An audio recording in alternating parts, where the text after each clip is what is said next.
My earliest memories of Lunar the Silver Star Story Complete are of its wildly impressive packaging, I'm sure like most of us, and its gorgeous 2D artwork. This version is technically a port of an enhanced version of the remake of Lunar the Silver Star on the Sega CD, which was released in 1993 in North America, and it was developed by Game Arts and Studio Alex and published and localized by Working Designs. Silver Star Story Complete was initially released on the Sega Saturn in 1996, and received enhanced video support in conjunction with the Saturn's MPEG graphics add-on in 1997, and was finally ported to the PlayStation in 1999, for North America that is. The remake included a glut of enhancements and alterations, both visually, sonically, and narratively. Novelist Keisuke Shigematsu was even brought on to expand on the previous script. I want to say up front that researching this game was a pleasure. Whether the adoration was focused on the original release or the remake, the love that surrounds this game by both fans and creators is just baffling and truly indicative of its quality and charm, especially considering the vitriol that often accompanies disputes between versions of a beloved game. That's certainly there, but it's far less aggressive than I anticipated and mostly directed at Working Designs. While I can't comment on a preference between the Silver Star Story Complete or the original Sega CD release of Lunar in 1993 because I haven't played the Sega CD version, there appears to be a vocal and persistent minority that definitely laud the original over the remake in a few crucial areas, most notably the soundtrack. Besides, the Sega CD version seems to have served as an introductory point for many kiddos back in the early 90s and was probably more boundary pushing than the PS1 version and, in its moment, had less competition. To be fair, Silver Star Story Complete also served as a jumping off point, and it's my memory of the packaging, oddly enough, and recommendations from many, that pushed me to review this version. But we can't really talk about Lunar without first discussing Working Designs, a now-defunct American video game publisher that specialized in the localization of Japanese role-playing video games and one of the first publishers to make use of the CD-ROM for full spoken English dialogue. Working Designs was founded in 1986 by Todd Mark and Sylvia Schmidt, and its purpose was to make accounting software for the travel industry. But after the unexpected passing of Todd Mark, Sylvia Schmidt hired Mark's friend Victor Ireland to finish the work he had started. Ireland was a long-time gamer that even wrote articles, on occasion, for Computer Entertainment magazine, and eventually proposed the idea of getting into video games to Schmidt, who agreed. Victor already had ties in Japan and wanted to expose America to many of the offbeat Japanese titles. While Working Designs deserves a much deeper dive and analysis, and you can find several of those already on YouTube, I'll focus on the work they did for Lunar the Silver Star and the Silver Star Story Complete, which, as I stated earlier, included obvious graphical enhancements and tons of cutscenes, also contained nearly 4 times the voice actors from the previous version, new music, new characters with more fleshed out and richer characters in general, and altered story elements, and a physical release in America by Working Designs that included a ton of supplemental material, a cloth map, hardbound book, a soundtrack, and a making of disc. The packaging and features were just astounding, and again indicative of Ireland and his staff's care for the genre and video games in general. Working Designs focused on localization, taking the original's humor and intent and trying to get it to make sense to American audiences, a sore spot, no doubt, for some people disappointed that it wasn't a faithful translation. After reading the entirety of both the original script and the Working Designs 1993 localized version, and playing through the PlayStation title and reading over the changes made in this version for this review, there are undoubtedly a lot of liberties taken, and for some, that's the end of the discussion, and a heavy, perhaps unfortunate reliance on puerile and salacious jokes. I happen to be amused by these, but I'll admit there are a lot of them. But the demand by some, I don't want to embellish this stance, for a one-to-one translation of this game is frankly just a bit short-sighted. You inevitably lose something from the original work doing this, especially humor. A localization that emphasizes cultural adjustments attempts to capture that intent and tonality while presenting more relatable material, even if the fourth wall breaking references to Austin Powers and Wheaties can get a bit grating and just unnecessary. I'll concede that working designs makes it their own, an often repeated line by its detractors, and admittedly a line used near verbatim by Ireland himself in the making of video, and surely there's a happy medium there somewhere, a more closely translated but culturally sensitive effort, but I guess I just happen to enjoy their takes on these characters, each clearly distinguishable from the other through their responses, jokes, and worldviews. They felt deepened and enhanced, not tragically altered or hopelessly stagnant. And I think this applies to both the Sega CD version and the PlayStation version. Even some NPCs got more depth and reason for their position in the world. This just yet again demonstrates the deep love and care working designs had for Lunar and for video games in general. Again, even if you disagree with their philosophies on localization, or worse yet, think they engaged in some perverse act of degradation, I'm still thankful we even got these gems. Now, the difficulty changes working designs is also known for are a little harder to nail down.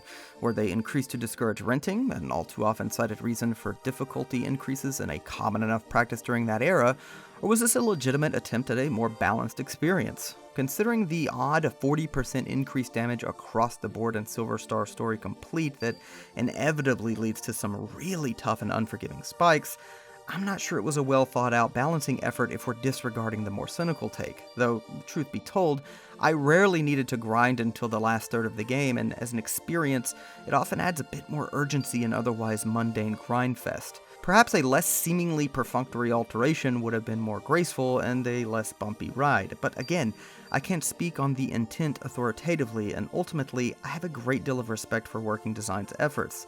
I get it if you just can't stand working design's approach, and admittedly, sometimes pretentious takes by Ireland himself. They also just straight up broke a few games they worked on, but I happen to really cherish their work here. The game starts focused on Alex, a young boy from the small town of Berg, and his desire to go on a life-affirming adventure. Of course, with his friends, he soon departs to investigate a dragon cave, to locate a valuable gem, and eventually finds himself staring down a great evil. Lunar tells a wonderfully paced, classic adventure story that turns into an overcoming a great evil to save the girl story. It's a beautiful, unapologetic love story, even as it is surrounded by phallic references, corny puns, allusions to 90s era pop culture, and digs at Jejun hillbillies and simpletons. It still never undercuts its earnestness, its sense of adventure, or its message of determination and pushing forward to overcome great, almost inconceivable odds. A major strength of the game is the NPC dialogue and how integral to the world they feel, rather than window dressing or boring expository necessities. Most are quite entertaining, with multiple lines that even occasionally update after specific world events.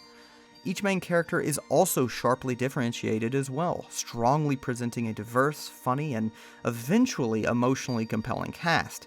It really feels like a group of characters that make sense together, whereas in some other RPGs it's silly to think that a group is dysfunctional and fundamentally divergent as some games portray their characters would stick together. Lunar convinces you through their specific situations and connections and goals that their paths logically stay intertwined. The voice acting helps with strengthening the characters too, and while it certainly struggles to hold up to today's standards, it's pretty dang impressive for its time.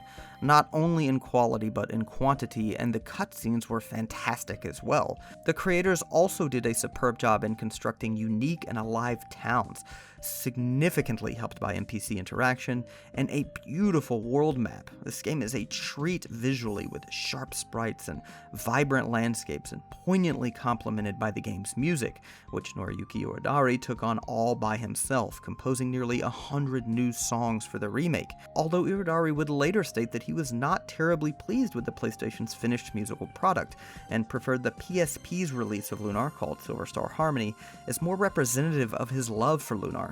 Still, I adored this game's music. While I'll concede that the near-incessant sexual innuendos and crass one-liners aren't going to land with everybody, there's no denying the effort and thought put into these characterizations and into livening up the all-too-often mindless drudgery of consulting with townsfolk in a JRPG.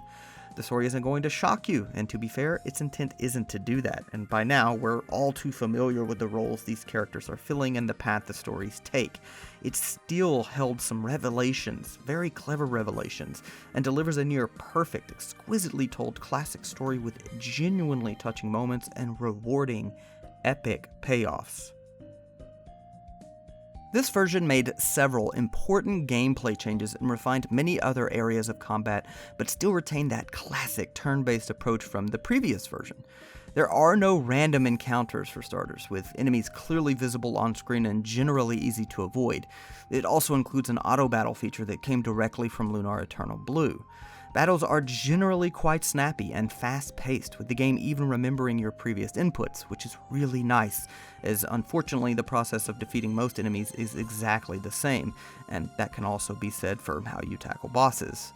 When you enter a battle, you can select from AI, which is the aforementioned auto battle option, Command, Tactics, or Run. Command takes you to separate menus for each character where you can simply attack, and this often includes multiple attacks depending on the character, use their abilities, select AI for just that character rather than the entire party, defend, and this allows the player to reposition the character, effectively allowing you to hide squishies or not waste an attack command, since range matters in Lunar and can leave a character vulnerable or unable to perform his or her attack if the enemy is simply too far away. You can also use items and can have individual characters flee from battle.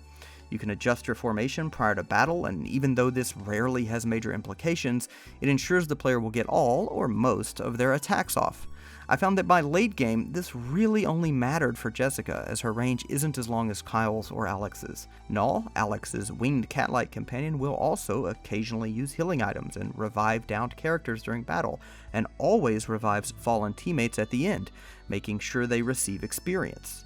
Null also serves as your item storage of sorts, with a massive amount of space to store items. Unfortunately, these can't be used in battle by the player unless kept in individual characters' inventories, which are far more restrictive.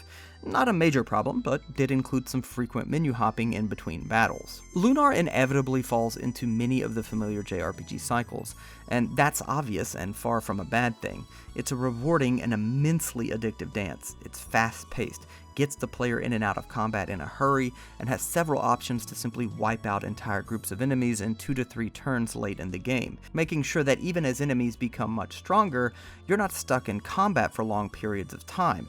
Because of the previously mentioned flat increase to enemies' damage, even as you power level and advance well beyond an area's threshold, enemies will still end up whopping you for a sizable chunk of your health. But that's honestly fine. There are tons of healing items all throughout the game, and Jessica, the party's healer, is more than enough in between fights to keep your party topped off. It's definitely repetitious with only a little variance from battle to battle, but it's right in my wheelhouse, and the increased damage keeps you on your toes. The most common threads of criticism I've encountered all focus on arraigning its simplicity, which in turn limits the strategic options with bosses and tougher enemies, effectively making every boss fight play out exactly the same. And to be frank, that's kind of true. Literally every boss encounter was fought in exactly the same way for me. On top of that, while the positional choices are interesting, they just rarely matter. The boss fights and most encounters basically end up pushing aside some of the system's cooler parts. While I didn't have to grind as hard as others have claimed, there are definitely segments where that's strongly suggested, and by the end of the game, almost necessary. And again, there's not a whole lot of diversity in your combat options, so the monotony might be augmented for some. Perhaps the flat difficulty increases and nerfed experience gains that Working Designs implemented clashed with what the system was originally intended to be. To be very clear, I didn't really feel this way, even if I understand why some might. It just played like a pared down but razor-sharp JRPG experience. I sat back and cruised for hours, enjoying all of the wonderful ease-of-use mechanics, the cool spells, the fast transitions, and awesome attack animations. I got lost in this addictive fighting system. I know some require more customization and deeper, more experimentally minded offerings, but this was perfect, in my mind, for what Lunar's aims were. I truly loved it.